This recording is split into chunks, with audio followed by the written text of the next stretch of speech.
Eating sugar, no papa. Telling lies, no papa. Open your mouth. Ha ha ha. అయాన్కి మేము 5 months ఉన్నప్పటి నుంచి flash cards books అని అలవాటు చేసాము. పిల్లలకి 1 year వచ్చాకే బుక్ స్టార్ట్ చేయాలి, 2 years వచ్చాక బుక్ స్టార్ట్ చేయాలి, వాళ్ళకి ఇప్పుడు ఏం అర్థం కాదు అని చాలామంది చెప్తారు. అలాంటి ఏం ఉండదు. వాళ్ళకి చిన్నప్పటి నుంచి వాళ్ళ బ్రెయిన్లోకి స్టోర్ అవుతూ ఉంటాయి. చాలామంది పుట్టినప్పటి నుంచి కూడా చేస్తారు, కానీ నేను 5 months నుంచి చేశాను. మనం టీవీలో ఏం చూపించాలనుకుంటున్నా అవి బుక్స్లో చూపిస్తే వాళ్ళకి ఇంకా క్లియర్గా అర్థమవుతుంది. వాళ్ళకి బుక్స్ మీద ఇంట్రెస్ట్ వస్తుంది.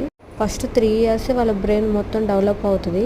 సో ఈ ఫస్ట్ 3 years టీవీ కన్నా మన బుక్స్ కొంచెం అలవాటు ఎక్కువ చేస్తే వాళ్ళ బ్రెయిన్ కొంచెం కరెక్ట్ వేలో ఫామ్ అవుతుందని నా ఒపీనియన్.